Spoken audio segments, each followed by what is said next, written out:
Kia ora, talofa, namaste, haere mai, and welcome to the Niche Case Variety Show, coming at you on a Tuesday morning, here to deliver a variety of Aotearoa sporting topics. Prior to the variety show, we are recording some cricketing podcasts revolving around Aotearoa cricketing matters, a bit of Will Young updates, a bit of IPL updates, a bit of general Black Caps chit-chat. That is for the Patreon whānau who support us every month. And those podcasts, extra podcasts for the Patreon whānau every week as well. So just if you want to support the Niche Case, if you want to support us on a mission delivering Aotearoa sporting content, join the Patreon whānau.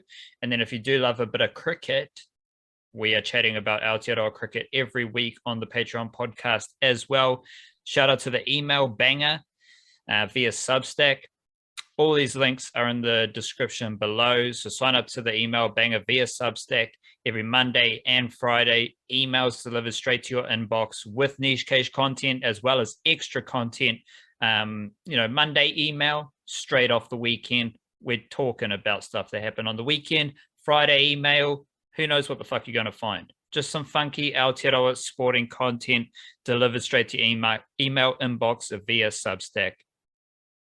And of course, we're from the Niche Case, the Niche Dash Case, where we're always writing about Aotearoa sport, big yarns, and just a lot of Aotearoa sporting content. However you want it, we got it. And we always start our podcast wildcard with a dose of mindfulness. Vamos. Yeah, so last week last week was Easter, and so I had a quote from Mr. Jesus. This week, I've swung that back around and I've got a quote from Mr. Buddha. So Mr. Buddha once said, and I saw this and I was like, this is maybe one of the most of our times Buddha quotes you could possibly find out there. He said, "Those who cling to perceptions and views wander the world offending people." I thought because it was Easter last week, you're going to hit us with some Anzac mindfulness, but instead you went the Buddha. Maybe later in the show. Fantastic mindfulness. It wasn't the Buddha weekend, it was no. But I wish it was a Buddha weekend, because every weekend then it might help us release our own perceptions and other things that your mindfulness alluded to. Yeah, those who cling to perceptions and views wander the world offending people. Just in general, a good idea to keep an open mind about things and accept other people's point of views, and to not get so angry about things that you start just picking fights with people because they have a different opinion than you, even when you are objectively right. It's still not the best idea to be starting confrontations.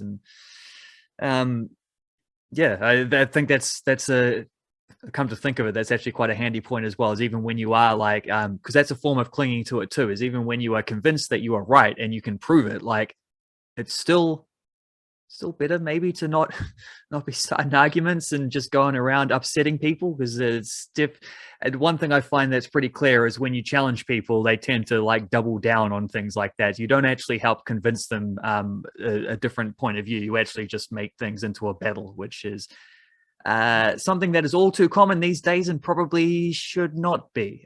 World might be a happier place if people were a little more tolerant in that way. Indeed. Let's get the sporting stuff underway.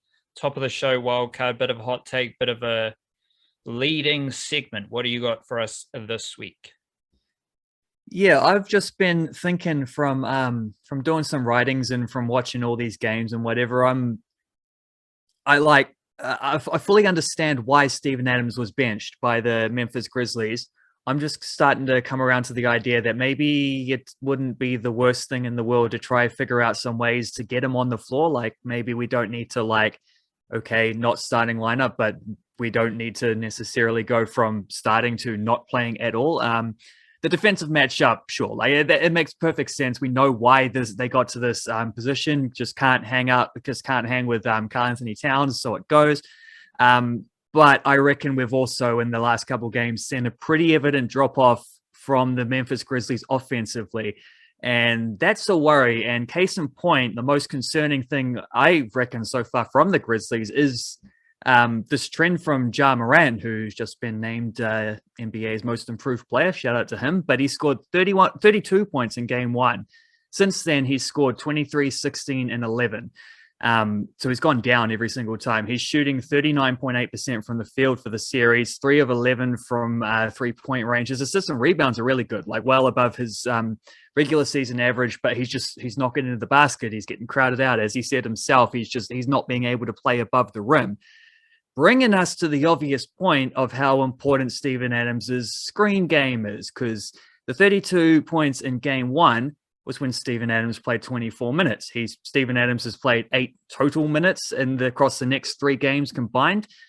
Ja Morant's scoring numbers have slid each time. I kind of suggest that's maybe not a coincidence, especially when you see that Steven Adams has pretty much only played 1 game, really, and still leads the Memphis Grizzlies in screen assists across the whole series. So I reckon that's a pretty clear case in point there.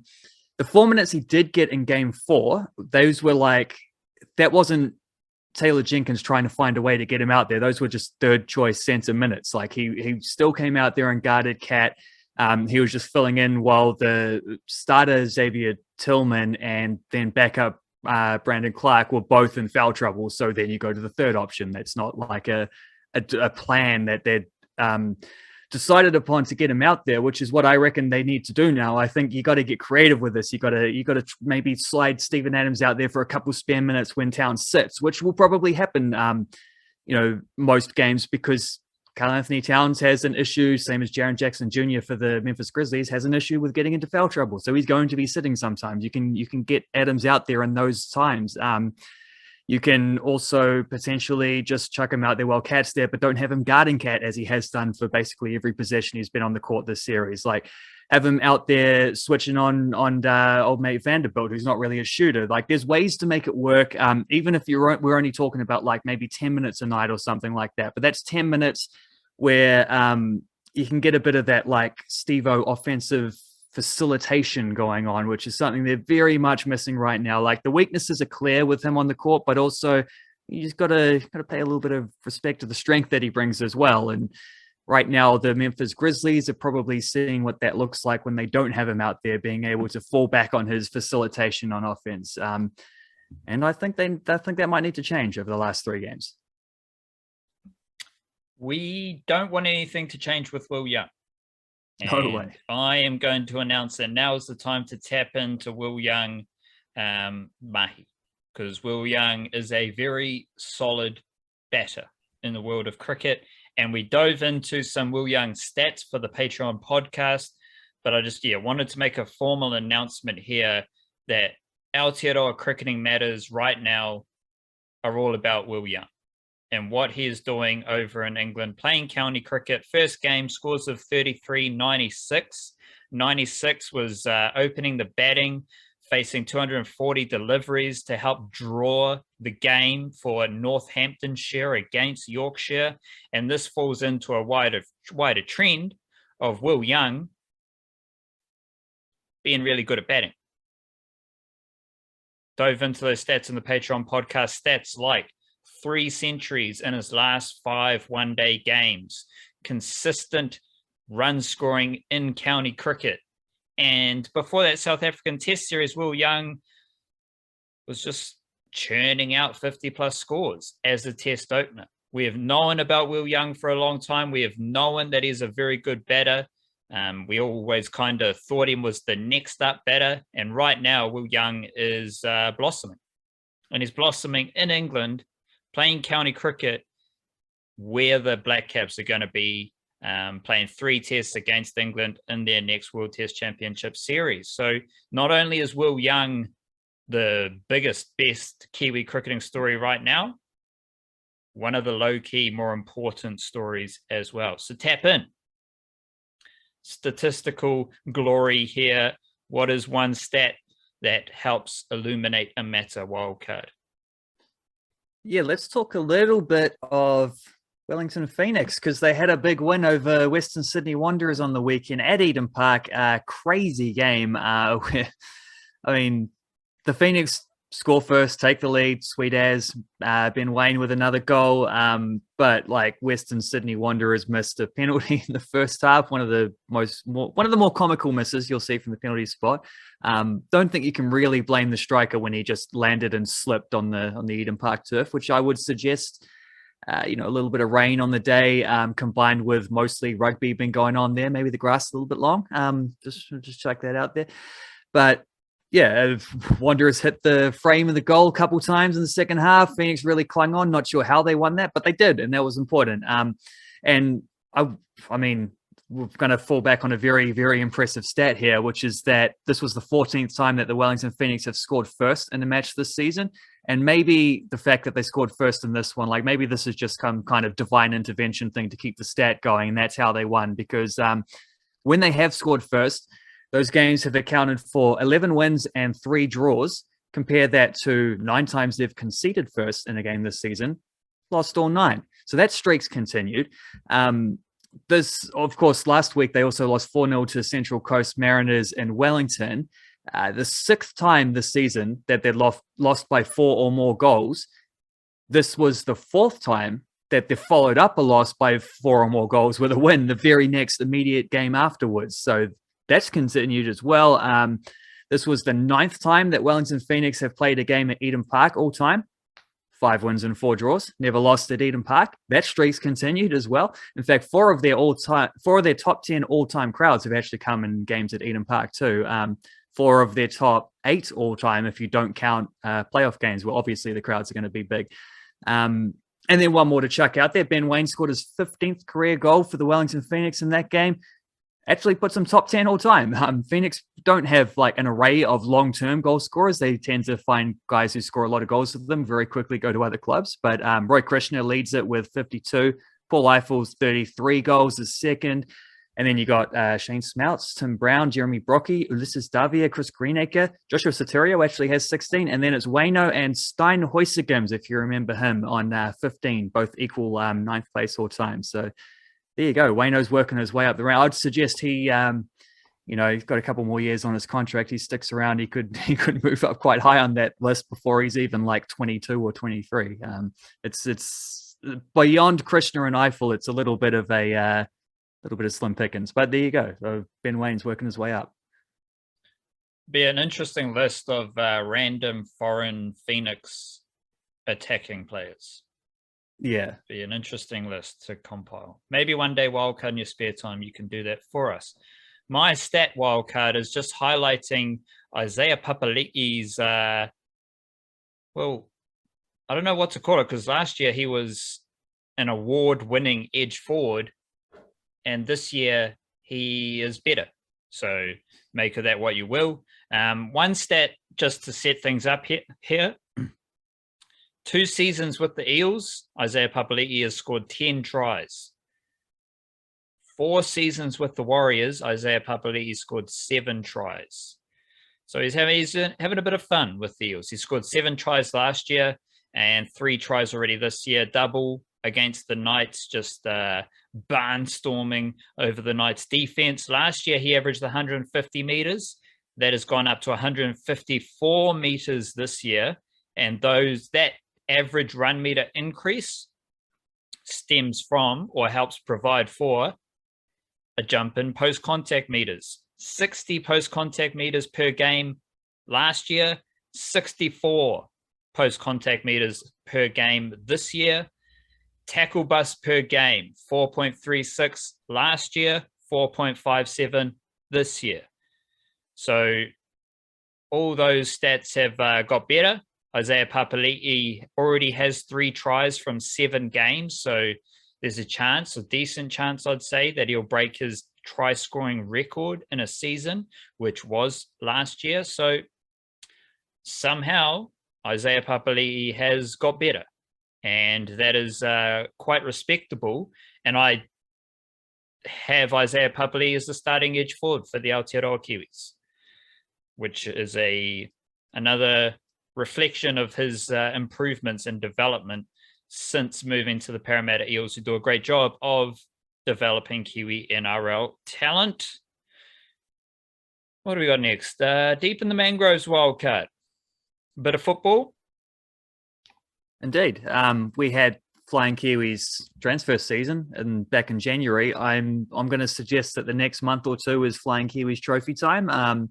Football, of course, team sport, and Stephen Adams could tell you all about the rules of team sports. It's team first always, whatever it takes to win. Well, a bunch of these European leagues are actually winding to a close right now. Winding to a close right now, and that means that you keep winning, trophies are up for grabs. So I'm just going to run through a few players who might be winning trophies or have won trophies in the recent or soon to be recent future, recent past or recent future.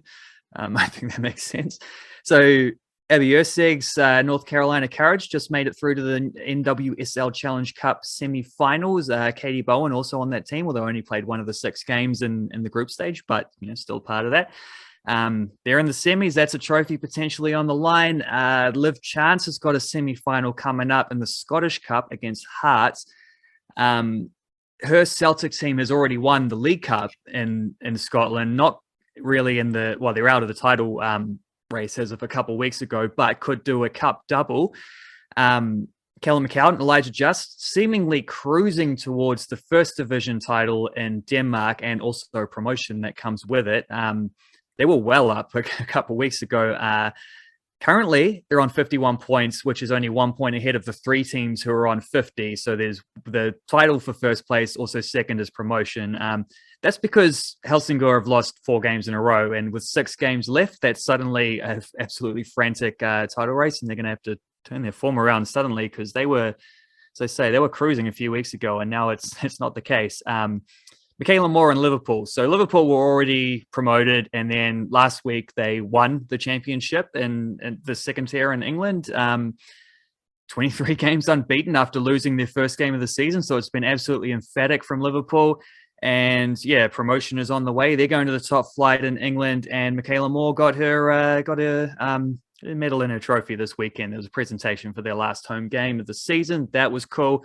Not quite as cool as what Katie Rood and her Southampton team did, because they actually won 2 trophies last week.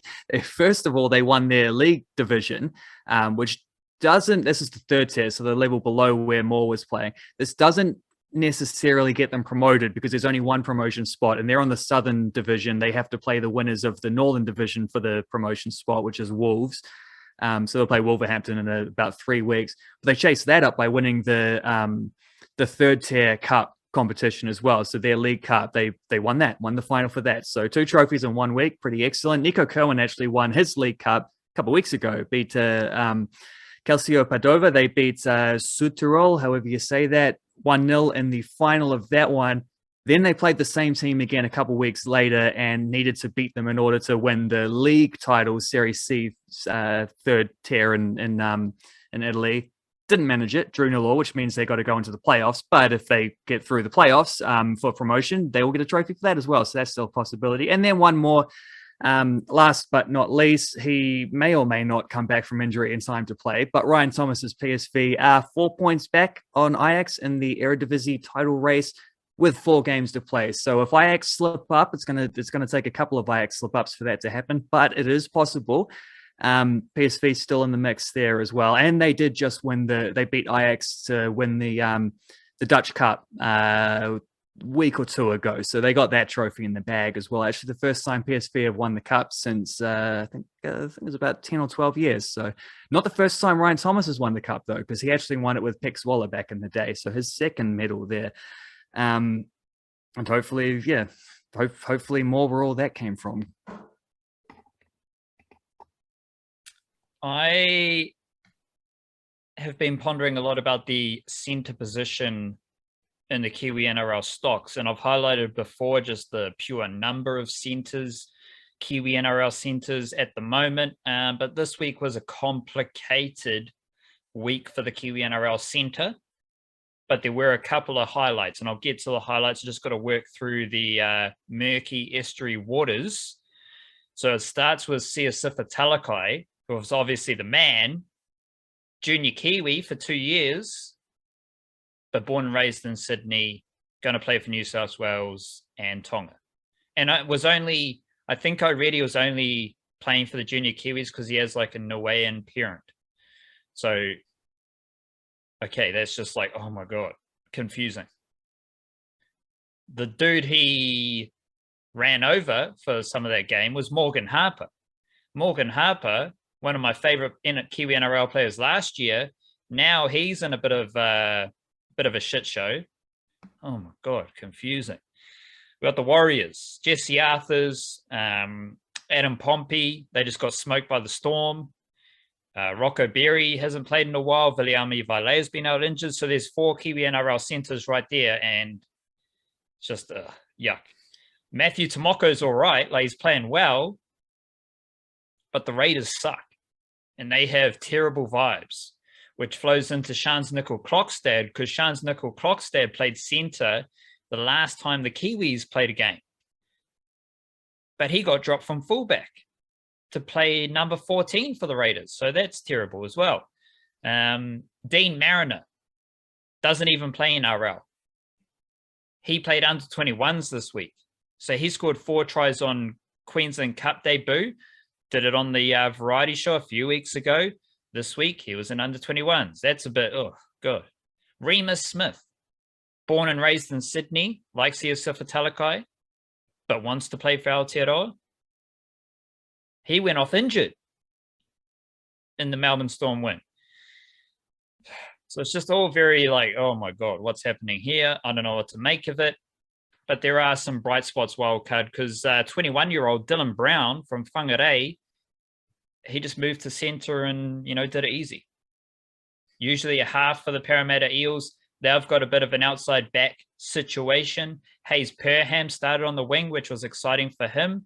Marata Niokore, he started at centre last week, first game of the season, out this week. He was monstrous last week. Wasn't available this week, so they put Dylan Brown at centre, typically amazing. Dylan Brown, 130 run meters off 13 carries, 10 meters per run, 6 tackle breaths, 12 tackles at 80%, but he only missed 1 tackle, and the Knights didn't do anything to him. So pretty impressive performance there from Dylan Brown. Might play centre again, but probably goes straight back into the halves where he is always fantastic. One of the best young Kiwi-NRL players. And then we've got the West Tigers, who have enjoyed back-to-back victories by 1 point. And a couple of things have changed. They've started winning games, Jackson Hastings, and all these other storylines. I'm only worried about Stafford Toa. These are the only games this season he has started at centre. Last week, he was named on the wing. Ken Mamalo was dropped. Come game time, Stafford Toa is starting at centre. Mamalo's on the wing. West Tigers win. This week, against the Rabbitohs, Stafford Toa named at centre. Ken Mamalo outside him on the wing. Tigers win. But this Rabbitohs game, Dane Laurie, he went off injured after 40 minutes. Stafford Toa moves to fullback and does a fine job there as well. So there's like just these both very impressive, but both have had substantial and anecdotal influences on their team. Both, like, they're not even playing centre, but they're centres. It's a very confusing situation, but they are my highlights of a strange weekend and a strange period for the Kiwi-NRL centre. Off in the mangroves, the Kiwi-NRL centre he's been lost. He's been, stranded, but they're making a way. Stafford Toa, Dylan Brown stepping in and enjoying some good footy, while the rest of them, Talakai's enjoying good footy, so shout out to him. But yeah, bit weird. All over the show, Wildcard. Question time. My question to you, Wildcard, you're the funnel of information. In the same way I might be the funnel of information for rugby league matters, you're the funnel of information for some other sports. And it's like a 2-step process. I'm curious, as a non-basketball, especially a local basketball, you're the guru. So I'm curious about something notable for the Kiwis in Australian NBL. So I'm thinking about that. And then I go, next step along the chain is you. And you've funneled all the information on your beat And now what's coming out the other end? What's one note of substance with regards to Kiwi-NRL matters? Because I believe the season is winding up, reaching an apex. So what's just something that you have found, that you have come across, that you are pondering with regards to Kiwi lads in the Australian NBL? Yeah, you know how you said Will Young is kind of like the spotlight dude for Kiwi cricket right now? Well, the Kiwi basketball, at least as far as the NBL is concerned, because we do actually have the Aotearoa NBL, the men's competition anyway, starting on Thursday night. So that's coming up. Some interesting stuff overseas as well, because I think Corey Webster's team in Europe is currently in their semi-finals and looking likely to go to the finals. Yanni Wetzel was just signed with the EuroLeague team. Not in time to play EuroLeague, but in time to try get them to help finish off what has been a little bit of a disappointing season in Spain so far. And if they're in EuroLeague next year anyway. I didn't realize this. I actually found this out relatively recently. Some of those EuroLeague teams don't actually have to qualify, so it doesn't matter that they're not doing very well. They have like licenses, it's that kind of thing. So Yanni Wetzel was signed for the rest of this season, but has a club option for next year, which I think it sounds like they'll probably take. So that's cool. And Ty Webster, of course, was playing EuroLeague as well with Fenerbahce this year. So, but as far as the Aussie NBL goes, right now the spotlight is pretty much all on Shea Ili. There were a lot of, like, same as last year, the last 2 years have just seen huge numbers of Kiwi players playing in the league. This year, kind of disappointing overall, like production wise. It's the numbers were there, but it was mostly guys playing off the bench, smaller roles, not getting a lot done. The breakers were absolutely terrible, with the exception of Yanni Wetzel. Yanni Wetzel had a great season and was shortlisted for the top three. I think it was most improved player for the league. So he's in the mix for that one. He had a great season. But yeah, the regular season is wrapped up now. Perth Wildcats missed out on the finals for the first time since 1986 or something like that. Ridiculous streak. They're like their 34, 35 year final streak is over because they lost their last game. But it wasn't the best in terms of getting all the Kiwis into the semi-finals. Sydney Kings are there, and Tom Vodanovic will be there playing a small-ish role. But Melbourne United won the regular season, best record, I think 20-8 or something like that. Shea Ili's been absolutely fantastic for them. Like, there's a lot of just like most of the Kiwi guys, it's footnotes. With Shea Ili, you could write an essay about how good he's been. Like, he's not only nominated for Defensive Player of the Year, also nominated for Sixth Man of the Year. He's actually already won the Most Improved award a couple years ago. That's like that. They've just stories raving about what a great guy he is, like what an impact he has on that Melbourne team. He's coming off the bench. Like when he was back with the Breakers, he had a year as the starter, and it kind of set his career back a little bit because he'd done the bench thing. Fantastic impact guy, great defense, great energy, gets the rim, passes the ball pretty nicely, like does all the things you want, except his shooting wasn't fantastic. And that's why he sort of hit a bit of a speed bump when he became a starter for the Breakers, and they ended up getting rid of him to lean in on RJ Hampton the next year, which in hindsight looks like one of the worst decisions they've made under the current ownership. Because Shea Ili's just gone to Melbourne, won a championship, hoping to win another championship this year. He's fantastic. And most importantly, like all the stuff he did that was great with the Breakers, still doing that, probably even at a higher level now.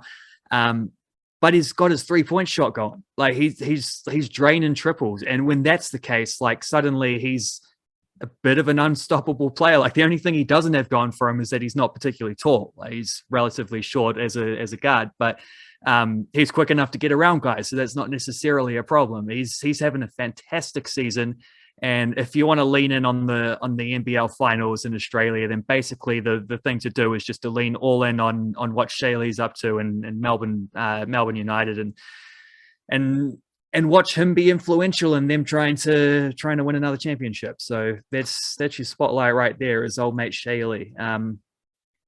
Swinging it back with a question the other way. I'm thinking of. I just don't think I'm going to be able to avoid the Anzac Rugby League stuff. Notice you didn't mention Joey Manu in your centres thing as well. He had a good ass game against. He's not really a Mangroves player though, is he? He's a bit of a he's not deep in anything. He's way up above. He had a real good game against the Dragons, I thought, in a losing effort, shall I say? But I'm guessing that's the reason. Is he's not a Mangroves type guy. He's above that, right? Well, there was nothing shitty about his performance, so I didn't write him down as like a shitty center vibe person. Also, could play fullback for Aotearoa, which is important because against the Dragons, what you saw Joey Manu doing was a lot of fullback stuff. For sure. Getting it at first receiver, like the Roosters, they can get Joey Manu at first receiver or James Tedesco, and they do it. Like there's no, you got to. Like, imagine if Katoni Staggs was going over to the middle of the field to get first receiver ball, get behind the ruck. No, Katoni Staggs stays out on his edge. Joey Manu, he's doing everything. And he's doing everything in the same way James Tedesco does everything, and in the same way Tom Trbojevic does everything for New South Wales, which I believe makes Joey Manu the best option for fullback. Yeah, he's a phenomenal player, and he would be a phenomenal fullback for the Kiwis, I'm sure of that. So the first idea I had was to ask, like, what was the biggest Anzac Day massacre, the Anzacs themselves in 1915 landing at Gallipoli, or the Warriors' second half against the Storm? And I thought maybe that was a little bit of a disrespectful question, so I steered away from that. But picture a situation here. You're sitting watching that late on a Monday night on Anzac Day. We're seeing the Warriors get absolutely smoked. What was it, 70-14? I actually went to bed when it got to, I think, 50. I was like, this is enough. I didn't think I'd miss quite as much as I did. But yeah, so it goes. Last time a team's, I think, I'm not sure if it was for any team. I know definitely for the Storm, it might be for any team. Last time someone scored that many points was, I think, it's the biggest win since the Storm beat the Dragons 70-10 in the year 2000, which is interesting because it's the Dragons. And it's the team I support, although that was probably before I knew would have been before that started. But I did look it up for this reason because I had a hunch, and I was right. That Nathan Brown was playing in that game for the Warriors, for the Dragons. Now he's coaching playing for the. In fact, I think he captained them. I think he might have captained them the day when they conceded 70 against the Storm. The next time the Storm scores 70, 22 years later against the Warriors, and Nathan Brown is coaching them. So you could understand if Nathan Brown's had a bit of a fit for of seeing that team. So picture this: you're sitting there watching it. Your phone goes off, unregistered number. You answer it anyway because you're curious. Fella on the phone says, "Hey mate, it's Nathan Brown here. I've big fan of the Niche Cash. Read all your articles. Love the Warriors stuff. Love me a little bit of Flying Kiwis football as well, but mostly the Warriors stuff. Big fan of the podcast. And I don't know if you've watched what just happened, but we just got tonked by the Storm in the second half, and I've got to go into the dressing room and give these fellas a bit of a pep talk now. Like, I've got to say something to these guys after that match, and I don't really know what to say. I like your articles. Could you maybe give me some advice? What are you saying to Brownie in response?" Blame the refs is probably a good place to start. Last week, so. I don't know how reliable the curse narrative will be. Like, in a changing room situation, like, hey lads, you just got smoked by 50 whatever, it's because you're all cursed. No, it's not because you're cursed, it's because the club we represent is cursed. Like, that doesn't seem like it's going to hold up in a changing room type of environment in that situation.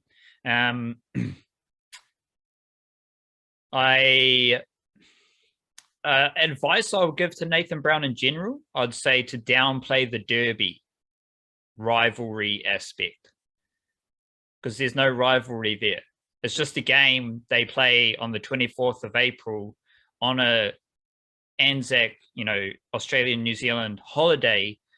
One team called the Warriors just happens to play the Storm always in Melbourne. There's no rivalry. It's not a rivalry. It's not a derby. It's just a game of rugby league that the Storm always win. There's no the Warriors are the Storm's bogey team, or None of that stuff applies now. It's just the Anzac Day footy, the Storm win. So I would, as a note of influence, maybe a note for the future for Nathan Brown and his sanity, I'll just say downplay the derby, because you see a lot of hype around this Anzac derby, and there's no derby. There's no rivalry. It's just a game that the Storm win against the Aotearoa Warriors. As far as advice for, what Nathan Brown can say, just keep on trucking. Like, it's a flush the dunny type of performance, and I don't think there's much else they can do, because 2 tough games against the Roosters and Storm, they won 3 in a row before that. So if you take out you use the word massacre, if you take out those violent energies that come with having 70 points scored against you, if you take that out, the Warriors are still right where we thought they'd be. 3 wins against shit teams, play the Roosters and Storm, 2 losses. So I'll tell Nathan Brown, you're the coach, so you've got to find a way to make that communicatable, because you can't just tell the players, just keep your heads up, next week we'll keep on trucking, like that type of shit.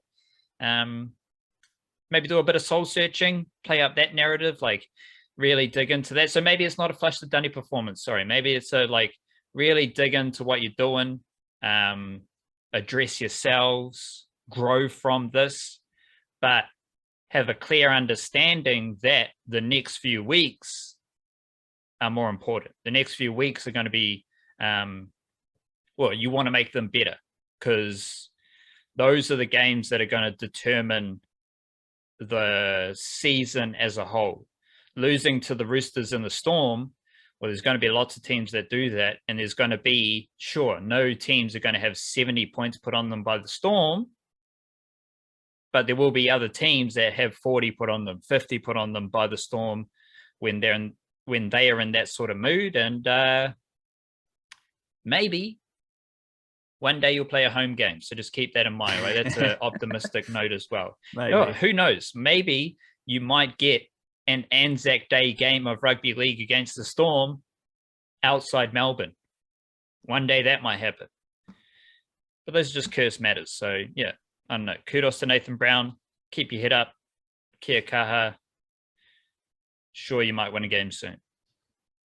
Musical the Wellington Phoenix lost 6-0 to a team from Melbourne a couple of weeks ago.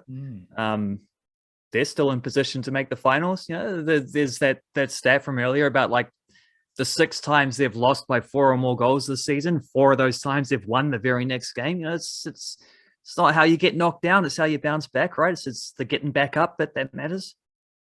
These parallels, maybe if the Warriors can do something next week, bouncing back from a big loss to a Melbourne team, there's a precedent in the recent realms.